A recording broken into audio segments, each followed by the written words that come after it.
나의 힘으로 당신을 사랑할 수 없네. 나의 가진 모든 것으로 당신을 축복할 수 없지만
삶이 기쁜 샘이 되어 바다처럼 넘치네. 아버지의 사랑하는 우리 모두 형제니 서로 사랑하게 도주시옵소서. 새벽별의 노래 따라 힘찬 찬송 부르니 주의 사랑 줄이 되어 한마 되게 하시네. 노래하며 행진하여 싸움에서 이기고 승전가를 높이 불러 주께 영광 돌리세. 기뻐하며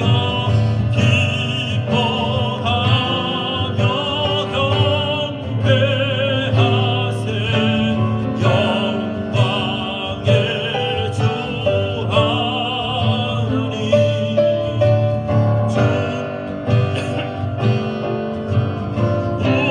우리 마음 기억나는 곳 따뜻한 죄와 슬픔 사라지고 죄와 슬픔 사라지고 이 심구름 거치니 심구름 거치 변함없는 기쁨의 주 변함없는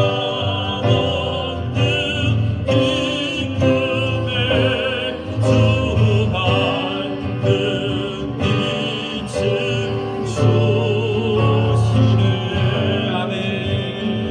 아멘.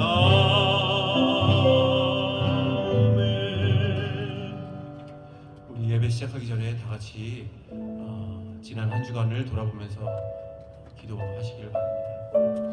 다 같이 잠깐 기도드리시겠습니다. 사랑의 아버지 하나님, 주님의 은혜를 받고 주님의 은총을 받아 정말 실수성의 죄에서 벗어나는 이 자리에 나올 수 없는 정말 죄인들을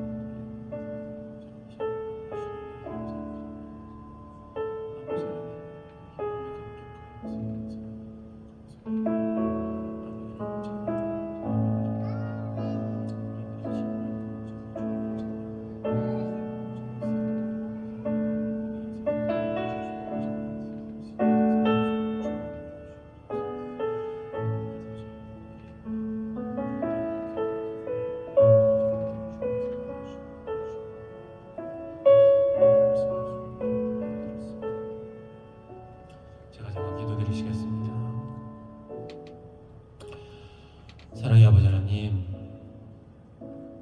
참으로 주님 보시기에 너무나도 부끄럽고 죄 많은 우리들 주님께서 사랑하셔서 주님의 은총으로 이 자리에까지 불러 모아주신 은혜를 참으로 감사를 드립니다. 아버지 하나님, 우리들이 주님께서 주신 그 사랑과 은혜에 감격하여서 이 시간에 아버지 하나님께 찬양하기를 원합니다. 아버지 하나님을 경배하기를 원합니다. 온전히 주님과 하나가 되기를 원합니다. 주님 이 자리에 임재하여 주시고 우리와 함께하여 주시옵소서. 이 모든 말씀 예수님 이름으로 기도드렸습니다.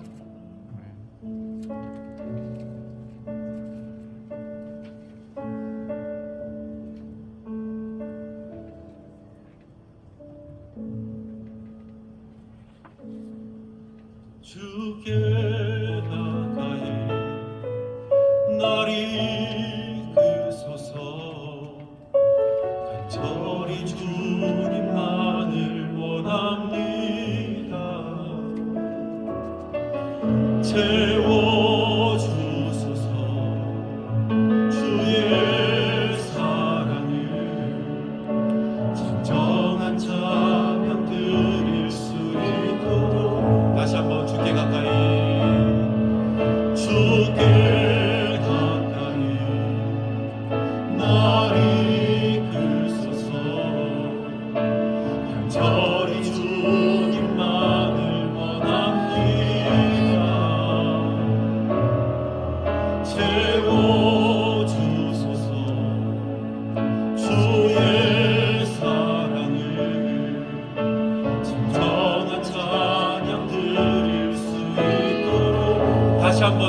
가까이 날 이끄소서.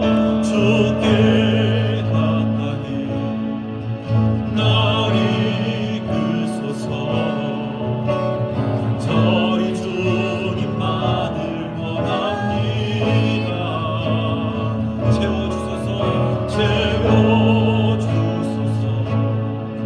주의 사랑을 진정한 찬양 드릴 수 있도록 목마른 나의 영혼 주를 부르니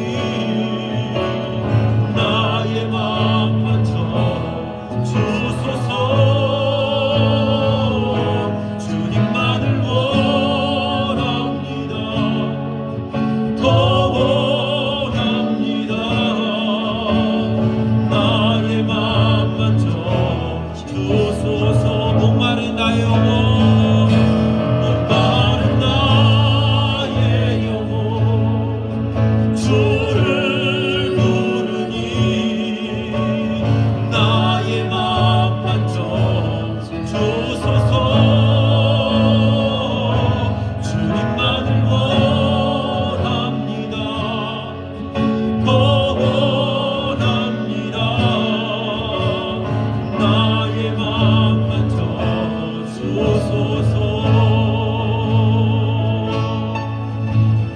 예수 사랑하심을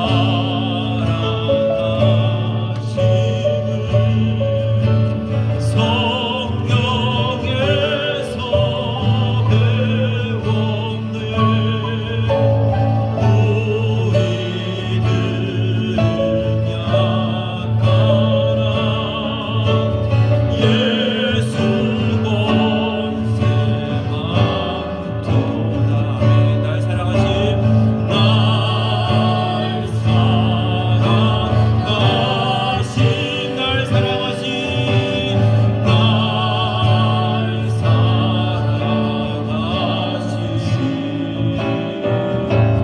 날 사랑하신 성경에 쓰였네. 나를 사랑하시고 나의 죄를 가시소. 하늘 문을 여시고 들어가게 하시네. 나를 사랑하신 날 사랑하신 날 사랑하신 성경에 쓰였네. 내가 연약할수록 내가 연약할수록 더욱 귀히 여기사 높은 보좌 위에서 낮은 나를 보시네. 날 사랑하신 날 사랑하신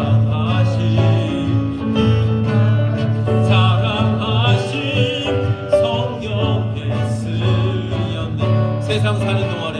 세상 사는 동안에 나와 함께 하시고 세상 떠나가는 날 천국 가게 하소서. 날 사랑하신 날 사랑하신 날 사랑하신 성경에 쓰였네.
넘치네 할렐루야 내게 샘솟는 기쁨 내게 샘솟는 기쁨 내게 샘솟는 기쁨 넘치네 내게 믿음 소망 사랑 내게 믿음 소망 사랑 내게 믿음 소망 사랑 내게 믿음 소망 사랑 넘치네 할렐루야 내게 믿음 소망 사랑 내게 믿음 소망 사랑 내게 믿음 소망 사랑 넘치네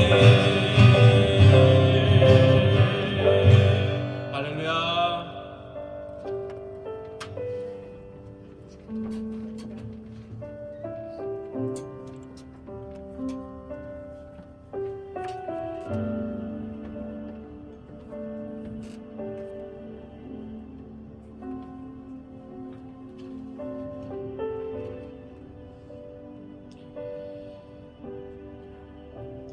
하나님의 은혜와 사랑이 아니고서는 1분 1초도 살아갈 수 없는데 저희들 지난 한 주간 내 고집 내 방법 내 뜻대로 살다가 이렇게 주님께서 복 주시마 약속한 거룩한 성일에 저희들을 불러주심에 감사를 드립니다. 먹든지 마시든지 무엇을 하든지 다 주님의 영광을 위해 하라는 말씀을 저희가 익히 알면서도 나를 위해 마시고 나를 위해 먹고 나의 영광을 위해 내 중심으로 살다가 이 자리에 나왔습니다. 합당치 못한 죄 가운데 속했던 삶을 이 시간 주님 앞에 낱낱이 내어놓고 회개하오니 고개를 들기 전에 사하여 주시옵시고 주님 앞에 올려드리기에 부족함 없는 참 예배자로 저희를 받아 주시옵소서. 우주 만물을 주관하시는 주님이 내 아버지 되심을 저희가 익히 알면서도 내 앞에 놓인 현실 앞에서는 좌절하고 낭망하고 원망하며 살아가는 저희들입니다. 오늘 이 예배를 통해 저희의 믿음이 다시 한번 회복되게 하시고 또 저희들의 삶이 회복되게 하시고 저희들의 막힌 문제가 해결되는 귀한 은혜의 예배가 되게 하여 주시옵소서. 무덥고 힘든 여름이 지나가고 결실을 맺는 가을을 허락하심에 감사를 드립니다.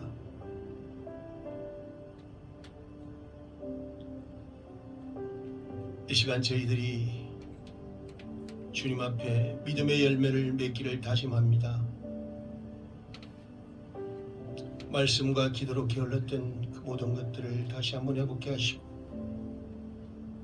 주님을 기쁘시게 하는 주님의 마음을 시원케 하는 귀한 믿음의 열매를 맺기를 원합니다.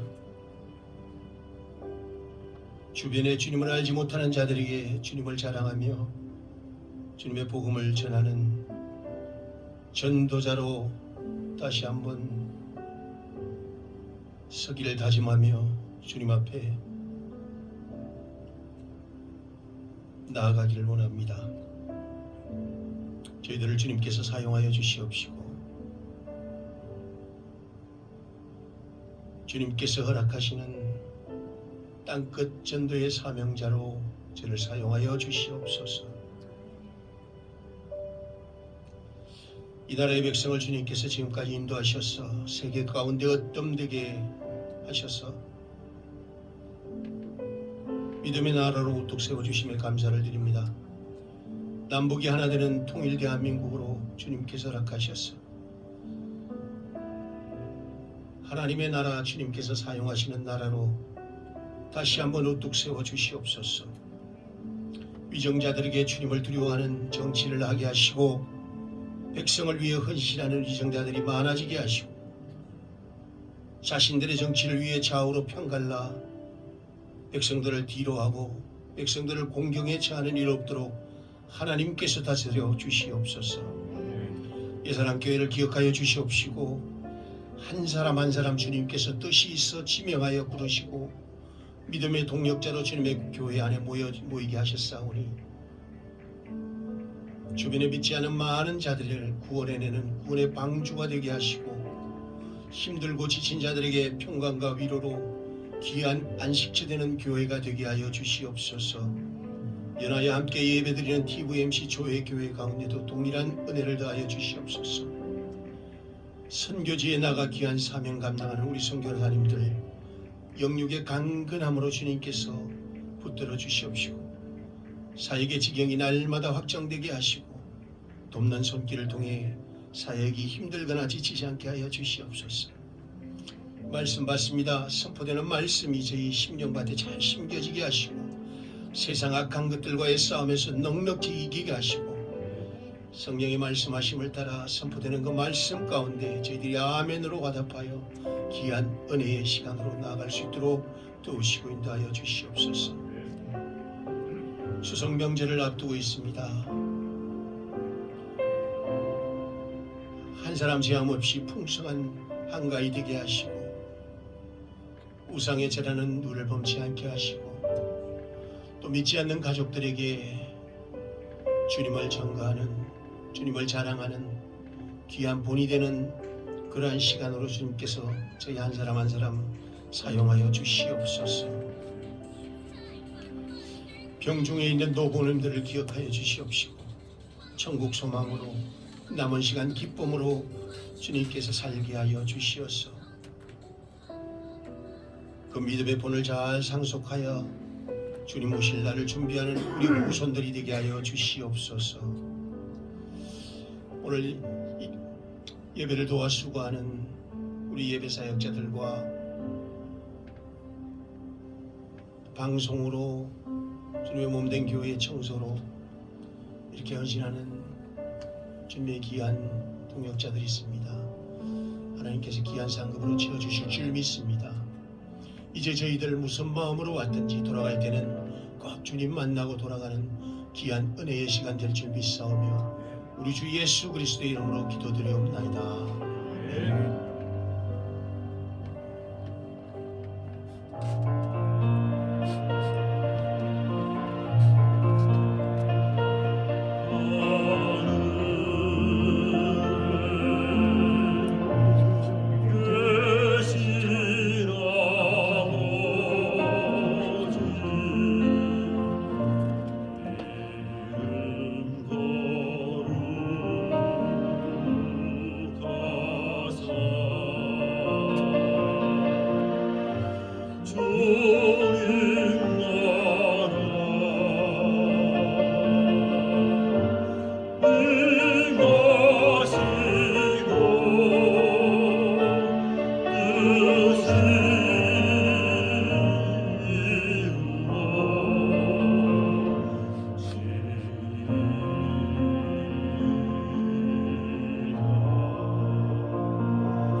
말씀은 요한복음 19장 25절에서 27절 말씀 보겠습니다.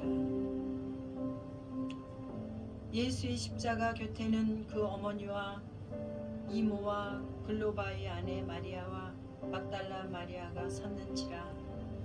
예수께서 자기의 어머니와 사랑하시는 제자가 곁에 서 있는 것을 보시고 자기 어머니께 말씀하시되 여자여 보소서 아들이니이다 하시고 또 그 제자에게 이르시되 보라 내 어머니라 하신대 그때부터 그 제자가 자기 집에 모시니라. 아멘.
함께 기도하겠습니다. 하나님 감사합니다. 이 시간 효도, 우리가 이 세상 살아가면서 우리 생명을 누리게 해주신 그 부모님의 사랑을 생각하고 또 그 하나님의 은혜를 생각하는 시간을 가지려고 합니다. 이 시간 주님께서 은혜 주셔서 우리의 마음에 정말 새로운 사랑이 샘솟게 하시고 기쁨이 또 샘솟게 하시는 그런 귀한 시간 되게 하여 주시옵소서. 감사드리며 예수님의 이름으로 기도합니다. 아멘. 우리 옆에 분들과 함께 인사할까요? 효도합시다로 인사할게요. 효도합시다. 효도합시다. 네, 이제 추석이 다가오지요. 그래서 오늘 말씀을 한번 효도라는 것에 대해서 한번 생각해보자 라는 시간을 가졌습니다. 효도 별곡이라는 꽁트가 있다고 하네요. 조현경 씨의 작품인데요. 잠깐 이제 제가 이야기를 드리겠습니다. 서울에서 만두집을 경영하면서 살아가는 젊은 부부가 있었습니다. 어느 날 부부는 이상한 사실을 알게 되었습니다. 매주 수요일 오후 3시만 되면 어김없이 만두 가게에 나타나는 할아버지와 할머니가 있다는 것입니다. 처음 얼마 동안은 대수롭지 않게 여겼습니다. 그런데 시간이 지나면서 만두집 부부는 이 할아버지와 할머니가 정말 이상하다라는 생각을 하게 되었습니다. 그도 그럴 것이 매주 수요일 3시만 되면 이 할아버지와 할머니가 따로따로 만두집으로 들어선다든가 식탁에 마주 앉아서 먹지도 않고 서로 쳐다보고만 있고 이런 것들이 석연치 않았기 때문입니다. 대개는 할아버지가 먼저 왔지만 비나 눈이 온다거나 날씨가 궂은 날이면 할머니가 먼저 와서 구석자리에 앉아서 출입문을 바라보면서 초조하게 할아버지를 기다리곤 했다고 합니다. 만두를 시킨 후에는 김이 모락모락 나는 그 맛있는 만두를 먹을 생각도 안 하고 마치 이별을 앞둔 젊은 여인들처럼 안타까운 눈빛으로 서로 쳐다만 보는 것이었습니다. 그러다 생각난 듯 상대에게 황급히 만두를 권하다가 다시 눈이 마주치면 눈에 눈물이 고이기도 하였습니다. 만두집 부부는 생각을 하다가 이런 결론을 내렸습니다. 할아버지와 할머니는 부부일 리가 없다. 만약 부부라면 저렇게 매번 만두집에 와서 따로 나타날 리도 없고 또 만날 때마다 그처럼 서로 애절하게 쳐다보면서 그러다가 헤어질 리도 없을 것이기 때문이었습니다. 그들은 이렇게 결론을 내렸습니다. 그분들은 옛날 첫사랑이다. 몸은 늙어도 사랑은 늙지 않는구나. 저렇게 나이 들어서 우연히 재회한 첫사랑의 연인들이 일주일에 한 번씩 만나서 젊은 시절에 이룰 수 없었던 그 가슴 아픈 사랑의 추억을 되새기고 있구나 이렇게 생각을 했습니다. 그러던 어느 수요일 그날따라 할머니가 몸이 좋지 않아 보였습니다.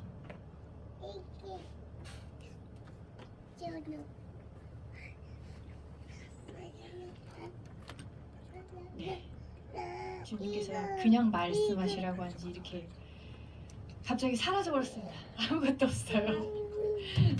이런 정말 이런 일도 있네요.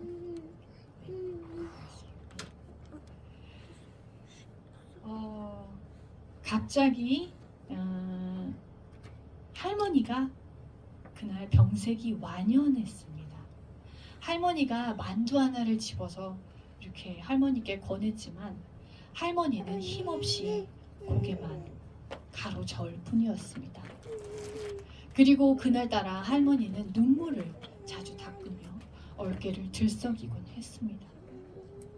한참 뒤에 자리에서 일어나 만두값을 치룬 할아버지는 그날만큼은 할머니의 어깨를 이렇게 감싸면서 만두집을 나섰습니다.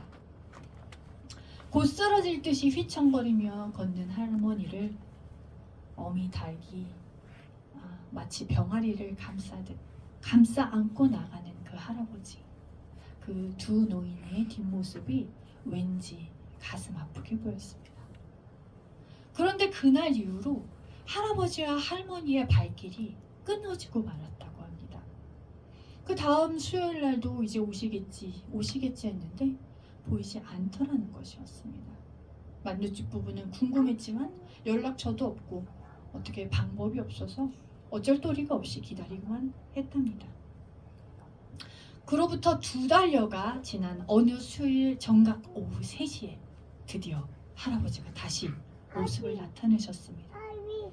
부부는 너무 반가웠습니다.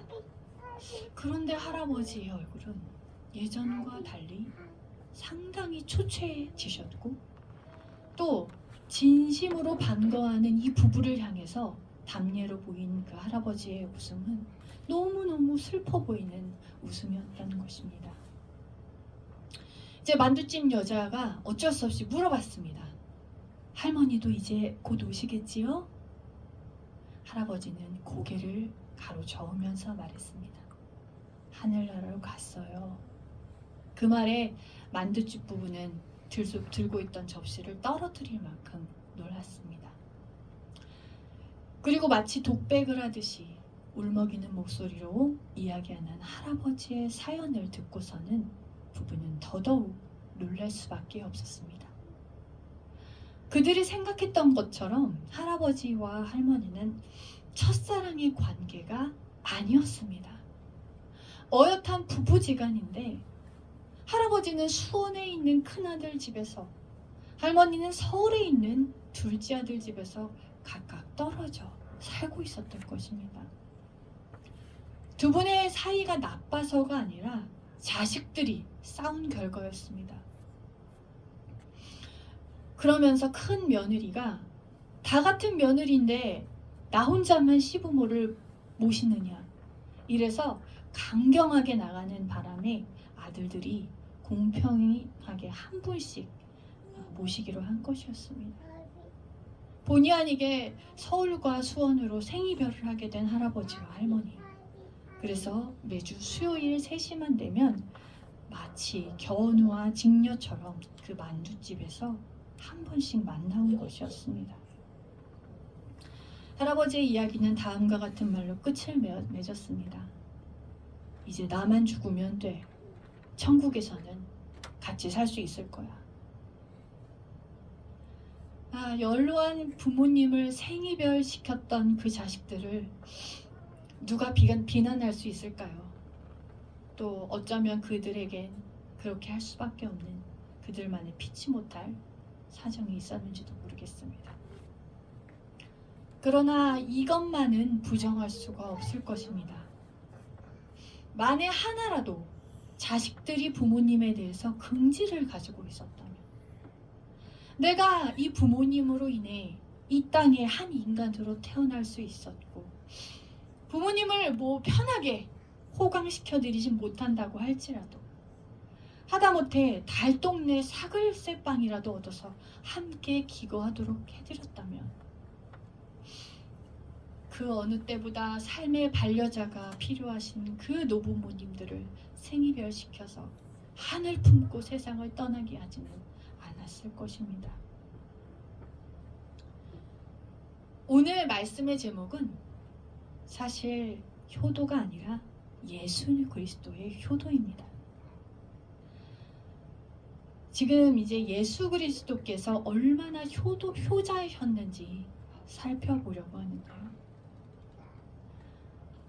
예수님은 얼마나 효자셨냐면 30살이 되기까지 목수이신 아버지를 따라 그런데 이 아버지께서 아마도 일찍 돌아가신 것 같습니다.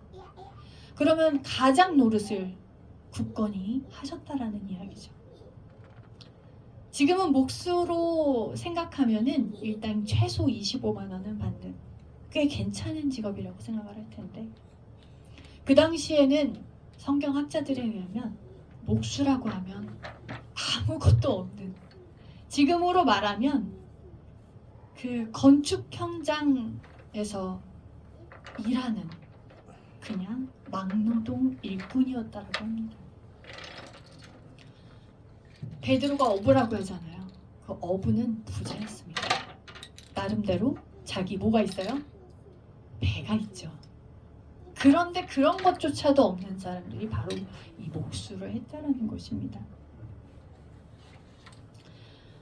목수라고 하면 이렇게 집에서 고상하게 작품 활동하듯 가구 만들고 그런 아름다운 모습 상상하시면 안 됩니다. 건축 현장에 있어서 없어서는 안 되는 일꾼이 목수였기 때문에 먼지 구더기 속에서 정말 험한 이야기 들어가면서 일하셨던 예수님 상상하시면 아마 정확하게 맞을 것입니다. 게다가 아버님께서도 돌아가셨기 때문에 그 빈자리를 무겁게 장남으로서 꿋꿋하게 일하셨을 예수님을 상상하시면 됩니다. 정말 예수님 효자셨죠.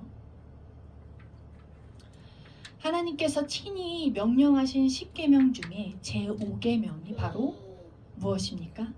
내 부모를 공경하라입니다. 이 공경하라라는 히브리어는 카바드로 무게를 무겁다라는 뜻입니다.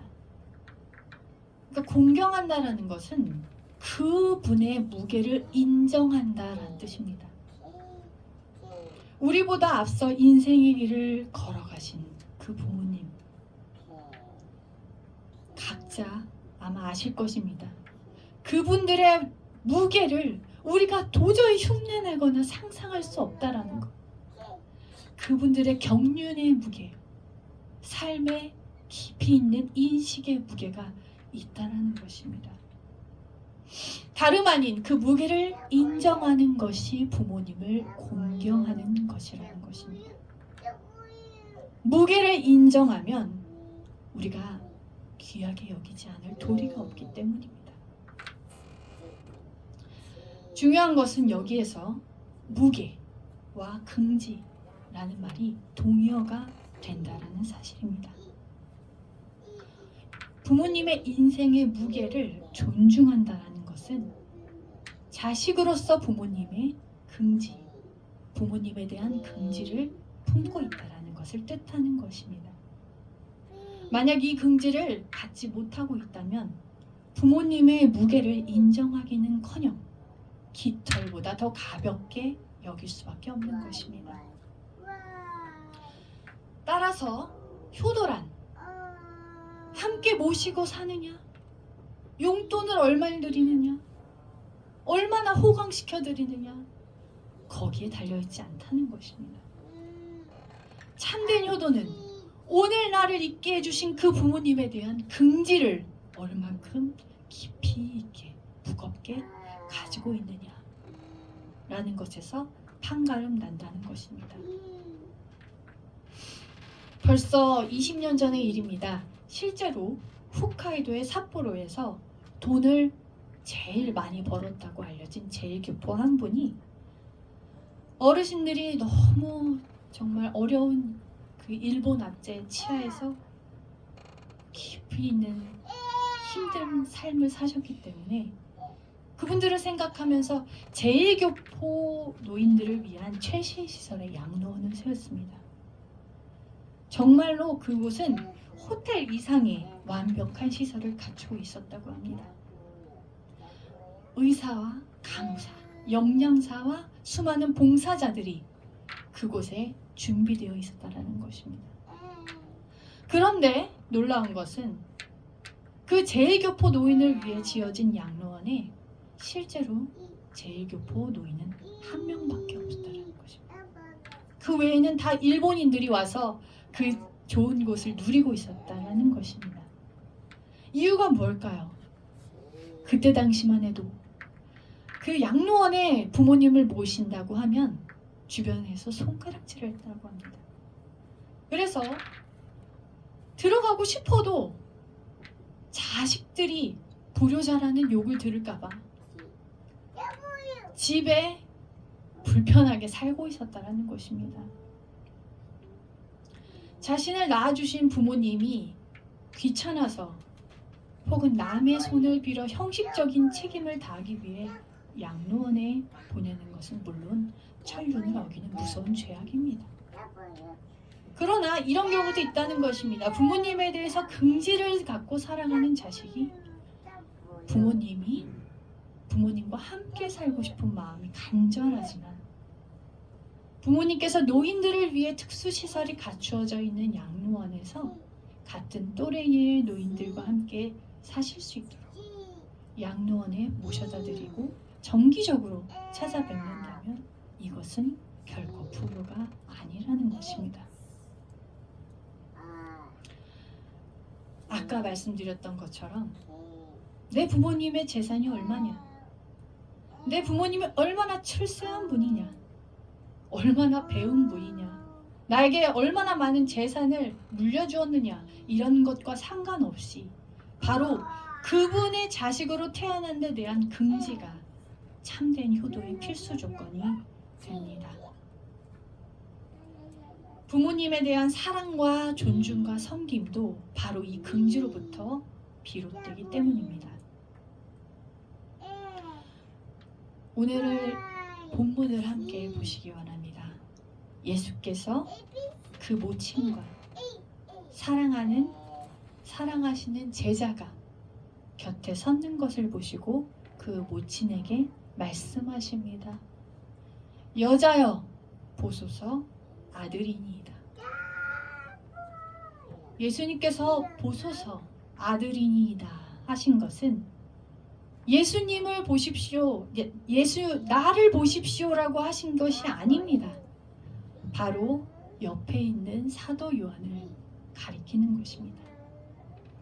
다시 말하면 보십시오, 이제부터 옆에 있는 사도 요한이 당신의 아들입니다 라는 말이었던 거죠. 27절에서 또 이렇게 말하고 있지요. 보라 내 어머니라 하신데 그때부터 그 제자가 자기 집에 모십니다. 26절 27절 우리 박 권사님께서 너무 잘 읽어주셨는데 거기에 나오는 말씀을 잘 보면 아들을 예수님 자신이 아닌 요한으로 보는 것이 옳습니다. 그렇다고 제자 요한과 예수님이 친형제였을까요? 아닙니다. 그런데도 예수님은 요한에게 너의 어머니다 라고 말씀하십니다. 이건 무슨 뜻일까요? 지금 십자가에 못 박혀서 달리신 예수님은 이제 돌아가실 것을 아셨습니다. 운명하시기 직전에 하신 것이 바로 제자 요한에게 나의 어머니를 너의 어머니, 친어머니처럼 모셔줄 것을 당부하는 말씀이었습니다. 그래서 표준 세번역 성경은 아예 이렇게 번역하고 있습니다.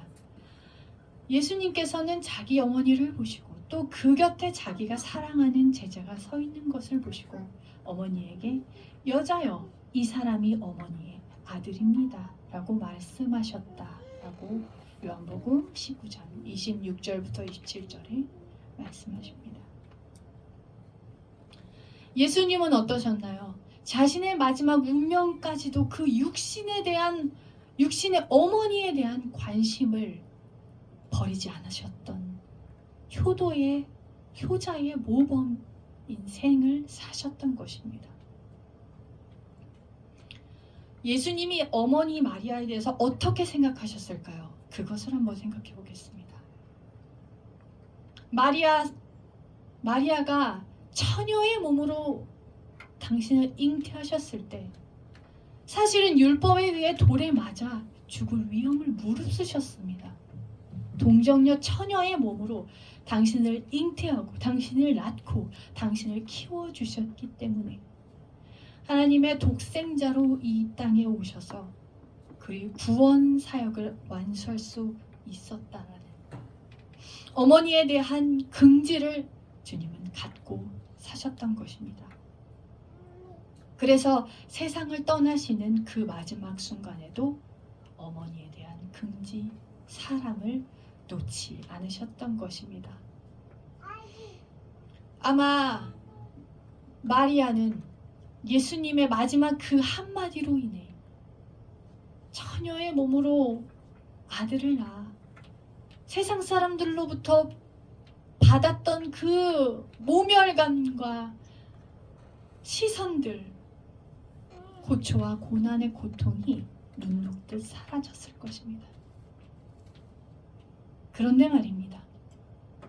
예수님은 그저 육신의 부모님께만 효도하셨을까요? 아니지요. 하나님 아버지께 가장 큰 효도를 한 분이십니다. 겟세마네의 기도에서 모든 것이 다 드러납니다. 마태복음 26장 42절 말씀입니다. 다시 두 번째 나가 기도하여 이르시되 내 아버지여 만일 내가 마시지 않고는 이 잔이 내게서 지나갈 수 없거든 아버지의 원대로 되기를 원하나이다. 예수님은 하나님의 뜻을 당신의 뜻보다 앞세우신 분입니다. 이보다 더 큰 효도를 찾아볼 수 있을까요? 만약에 아버지의 뜻이 알고 보니까 그 대상이 나다. 내가 죽어야 한다라고 한다면 아무리 선한 사람이라고 할지라도 아버지의 뜻대로 되기를 원합니다. 라고 말하기가 어려울 것입니다. 그런데 어떻습니까? 예수님은 이 고백을 하셨습니다. 주님, 아버지의 뜻이거든. 내가 그 쓴 잔을 마시겠나이다. 내가 주님의 뜻대로, 아버지의 뜻대로 되기를 원합니다. 라고 대답하였던 것입니다. 우리는 이러한 놀라운 아버지의 사랑과 아들의 순종을 통해 구원받은 자들인 줄 믿습니다. 그 감격을 오늘 이 순간도 감사하며 잊지 마시기를 주님의 이름으로 간절히 축원합니다. 말씀을 정리하겠습니다. 오늘의 내가 존재할 수 있게끔 하나님의 도구가 되어주셨던 부모님에 대한 긍지를 찾으시기 원합니다. 비천한 달동네 나사렛 출신의 마리아가 주님의 어머니가 되면서 예수님의 긍지가 되셨습니다. 우리의 부모님이 아무리 늙고 병들고 볼품없다 할지라도 하나님의 치밀하신 섭리에 의해 우리를 낳아주신 그 부모님이 되셨다라는 사실 하나만으로 우리의 긍지가 될 충분한 자격을 이미 갖추고 계시는 것입니다. 이러한 부모님에 대한 긍지를 갖고 있는 한 우리가 설령 양로원에 모실다고 할지라도 또 사람들이 겉으로 보기에 훌륭하게 보인다고 할지라도 효도를 한다고 하는 것처럼 보일지라도 그것은 진짜 효도가 아닐 수 있고 우리가 하는 것이 긍지를 갖는 사람만이 진정한 효자, 효녀라는 것입니다. 크리스천에 대해서 잠시 생각해 보겠습니다. 과연 어떤 사람이 진정한 크리스천일까요? 욥은 왜 고난을 당했습니까? 남들보다 죄가 없어서, 아니 죄가 많아서 고난을 당했나요? 아닙니다. 하나님 보시기에 의인이었기 때문에 고난을 당했던 것이죠. 이것이 무슨 뜻일까요? 인간적이고 도덕적인 부분에 있어서 타의 모범이 되는 사람이라면 시작이 된다라는 것입니다. 크리스천이 되는 기본 자격이 이제서야 갖춰진 것이라는 거예요. 하나님께서는 이런 사람들을 주의 깊게 보시고 이제부터 너를 영적인 세계로 인도하겠다라고 부르시기 때문입니다. 그렇다고 해서 도덕적으로 완전한 사람만이 예수를 믿을 수 있다는 말은 전혀 아닙니다. 하나님의 눈에 보시기에 아름다운 부분, 사랑스러운 부분이 있는 자들을 저와 여러분들 하나님께서 부르셨다라는 것입니다. 영적인 세계로 초청하기 위해서.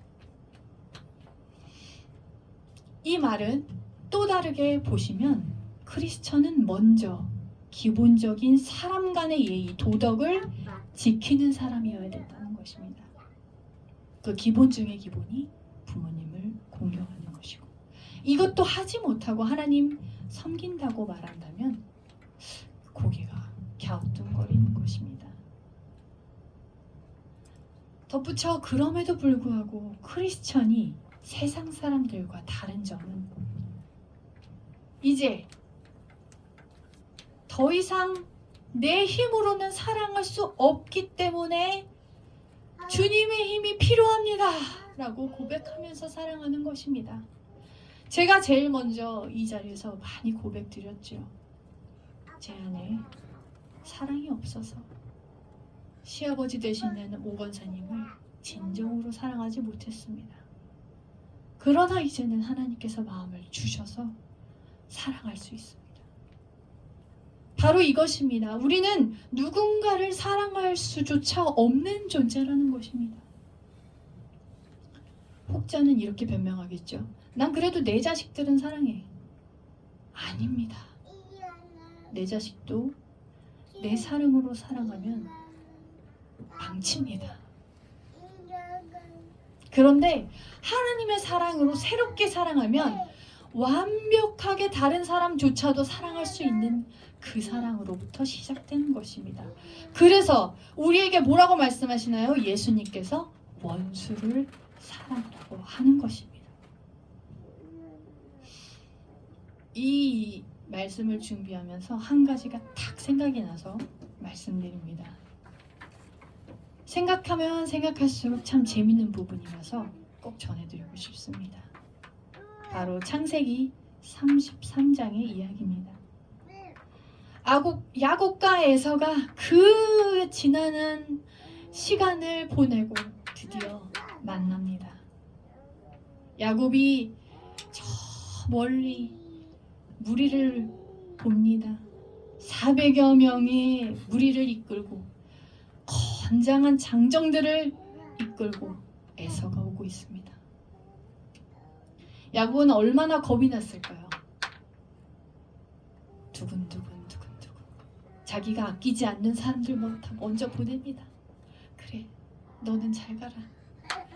내가 가장 아끼는 라헬 그리고 요셉과 베냐민은 저 뒤에다가 바로 앞에다가 보냅니다. 그 얘기가 무슨 얘기예요?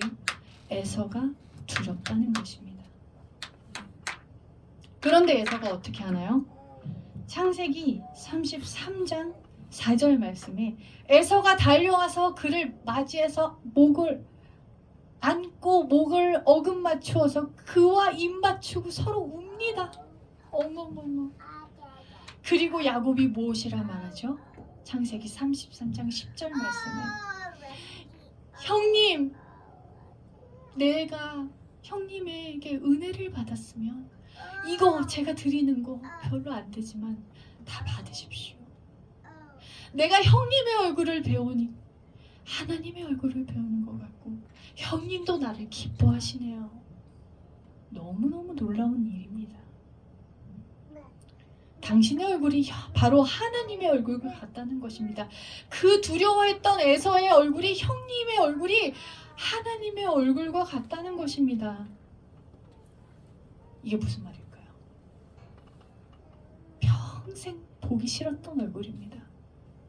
그런데 내 마음에 성령이 임하니까 그 얼굴이 하나님의 얼굴을 본 것 같다라는 것입니다. 성경학자들이 이렇게 얘기합니다. 야곱과 에서가 어떤 사이죠? 어떤 사이예요? 형과 동생인가요? 저도 처음 알았네요. 형과 동생이에요? 어떤 사이예요? 쌍둥이 사이죠. 그럼 어땠을까요? 긴 세월이 지나서 서로 원수처럼 지냈지만 오랜만에 온 서로의 얼굴에서 누구의 얼굴을 발견합니까? 자기 자신의 얼굴을 발견하게 되었던 것입니다. 원수를 사랑하라는 말 속에 바로 이 말이 있었던 것입니다. 그런 경험 있지 않으신가요? 정말 미워 죽겠는 사람 속에 내 모습이 있는 거. 정말 꼴보기 싫은 사람 욕하는데 그러고 보니까 내가 그러고 있는 거. 원수를 사랑하는 말씀 묵상을 깊이 하면요, 이 말씀이 있습니다. 원수의 얼굴에 내 얼굴이 있다는 것입니다. 원수의 모습에 내 모습이 있다는 것입니다. 이것이 바로 이 야곱과에서의 얼굴, 재밌는 얘기의 결론입니다. 이제 옆에 분과 인사하시기 원합니다. 자, 한번 쳐다보시기 바랍니다. 당신의 얼굴을 보니 하나님의 얼굴을 보는 것 같습니다. 당신의 얼굴을 보니 하나님의 다시 인사할까요? 제 사랑이 아닌 제 사랑이 아닌 주님의 사랑으로 당신을 사랑합니다. 주님의 사랑을 사랑하는 꼭 안아주세요. 동성이시면 꼭 안아주시기 바랍니다. 예, 한 분도 안 안아주시네. 제가 눈 감고 있었지만 기도하겠습니다. 하나님, 우리는 부모님을 사랑할 수 없습니다. 자식도 우리 사랑대로 사랑하면 망칩니다. 우리 사랑을 다 내려놓고 하나님께서 주신 사랑으로 다시 사랑하게 하여 주시옵소서. 새로운 사랑으로 사랑하게 하여 주시옵소서.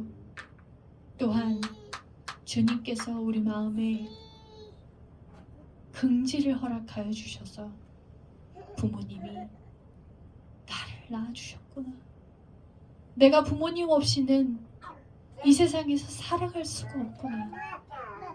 그 긍지, 자부심, 존경하는 마음, 공경하는 마음을 갖게 하여 주시옵소서. 이번 추석에도 부모님을 만나 뵙든 만나 뵙지 못하든 주님을 사랑하는 마음으로, 주님께서 허락하신 마음으로 부모님을 기억하게 하시고 긍지를 갖게 하여 주셔서 정말 세상 사람들이 이제는 부모님을 사랑하지 않고 원수처럼 여기고 때로는 버리고 욕하지만 이 크리스찬 된 우리는 깊이 있게 부모님을 사랑하고 존경하는 모두들 다 되어질 수 있도록 주님이 인도하여 주시옵소서. 감사드리며 우리를 구원하신 예수 그리스도 이름으로 기도합니다. 아멘.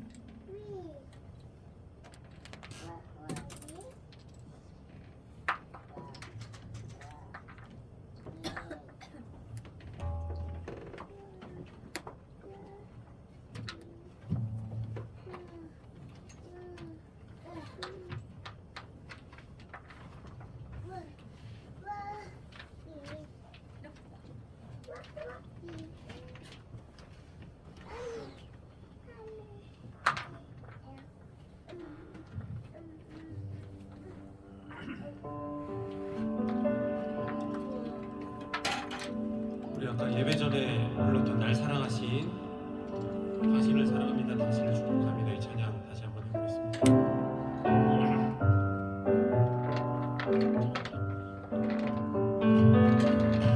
날 사랑하신 주님의 그 큰 사랑으로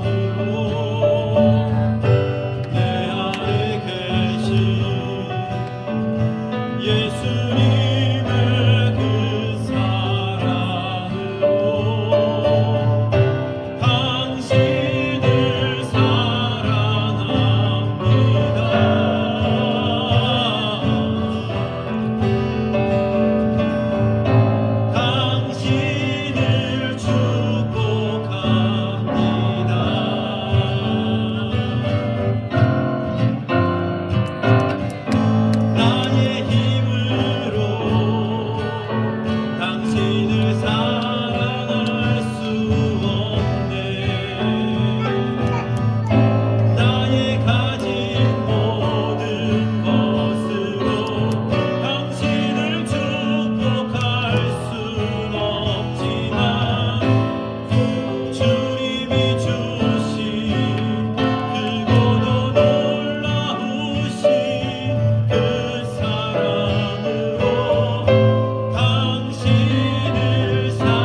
드리신 분들 주님 앞에 올려드리겠습니다. 박순자 권사님, 신흥태 권사님 11조 드리셨습니다. 이노근 목사님, 서정희 사모님 11조 드리셨습니다. 선교 헌금 이노근 서정희 목사님 가정에서 드리셨습니다. 오세영 인경 전도사 가정에서 드렸습니다. 감사 헌금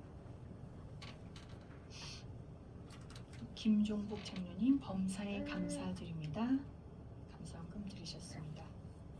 김태진 김멜로디 지사님 가정에서 감사 헌금 드리셨습니다. 생일 감사 헌금 김멜로디 자매님 드리셨습니다. 한글 엄청 잘 쓰시네요. 제 손인데. 아, 그러세요? 예, 오르나 어린이 생일 감사 헌금 드렸습니다. 주정 헌금 이노근 목사님께서 드리셨습니다. 서정예 사모님 주정 헌금 드리셨습니다. 박순자 권사님, 신흥태 권사님 가정에서 주정 헌금 드리셨습니다. 신시열 성도님, 임선영 성도님, 신이삭 성도님, 이호정 성도님 주정 헌금 드리셨습니다. 신시우, 신이신율 어린이 주정 헌금 드렸습니다. 최은희 전도사님 주정 헌금 드리셨습니다. 김영숙 지사님 드리셨고 오세용 전도사님, 이능경 전도사님, 오르나 어린이 주정 헌금 드렸습니다. 주님께 기도하겠습니다. 하나님의 사랑 가지고 그 사랑 외에는 결코 사랑할 수 없는 죄인들이 그럼에도 불구하고 하나님의 사랑에 감격하여 원수까지도 사랑하게 하신 그 사랑 하나님 감사드립니다. 사랑의 왕이 되셔서 당신을 찌르는 자들까지도 용서하시고 사랑하셨던 예수님, 당신의 목숨을 기꺼이 내어주신 그 사랑에 감사드립니다. 너무나도 놀라우신 예수 그리스도의 헌신과 희생에 주님께 나의 모든 것을 드려도 다 갚을 수 없지만 감사를 돌려드리는 심정으로 주님께 나와 11조와 감사예물 드립니다. 주님께서 연락하여 주시고 날마다 더더욱 십자가로 가까이 가게 하시고 성령의 은사와 열매를 맺는 놀라운 삶으로 이끌어 주시기 원합니다. 주일헌금을 드리는 손길에 건강 허락하여 주셔서 이 땅에 사는 동안 주님께 온전히 영광 돌리며 주님을 예배하고 찬양하는 이들 다 되어질 수 있게 하옵소서. 선교 예물 드리는 손길에 축복하여 주셔서 이 예물 통하여 하나님의 나라가 확장되게 하시고 그들의 삶 또한 걸어가는 곳곳마다 하나님의 나라가 세워지고 넓혀지는 놀라운 일이 일어나게 하여 주시옵소서. 모든 말씀 주님께 올려드리며 예수님의 이름으로 기도합니다. 아멘.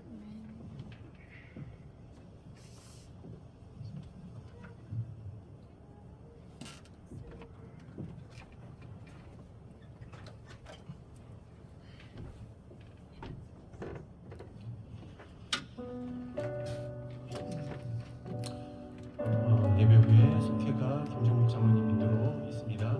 그리고 식사는 우리 이노국 목사님께서 저쪽으로 하시는 거 맞죠? 네, 그러니까 우리 몇 분 안 되니까 다음에 와서 식사하고 오셔서 이렇게 속회 드시면 되겠습니다. 그리고 아까 찬양하는데 정말 저기 우리 준호가 신이 나서 박수 치면서 찬양을 막 이렇게 하는 모습을 봤어요. 준호 고마워. 자, 다른 광고 없으시면 우리 다 함께 일어나셔서 화성의 노래 찬양하시고 예배 마치겠습니다. 가는 길에 주의 평강이 있으리 평강의 왕 함께 가시니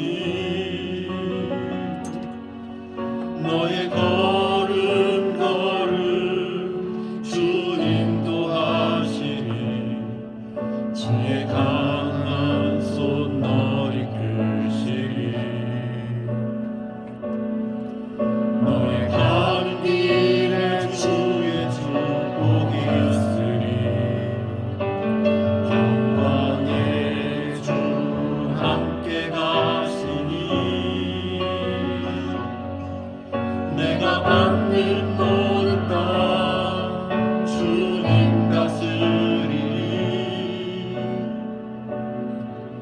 너는 주의 길 예비케 되리.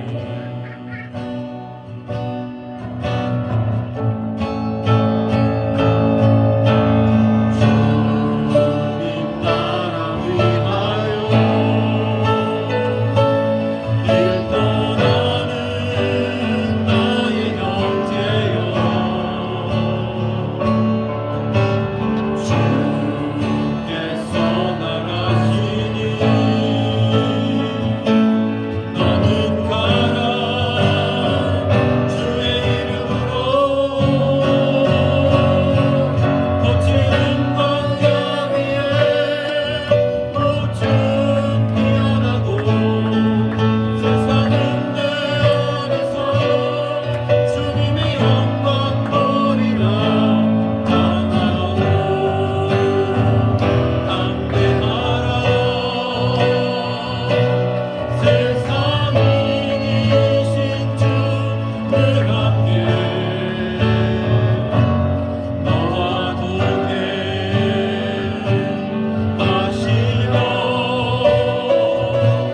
내게 새 힘을 주시리.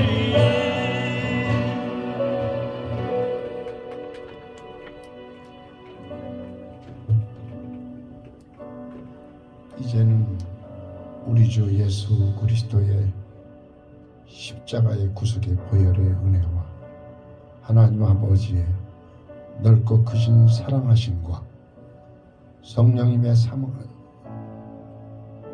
성령님께서 오늘 우리 가운데 일하시고 교통하시는 놀라우신 그 교제하심이 우리 사랑하는 성도들 머리 위에, 저들의 가정 위에 이제부터 영원토록 함께 계시옵기를 간절히 축원하옵나이다.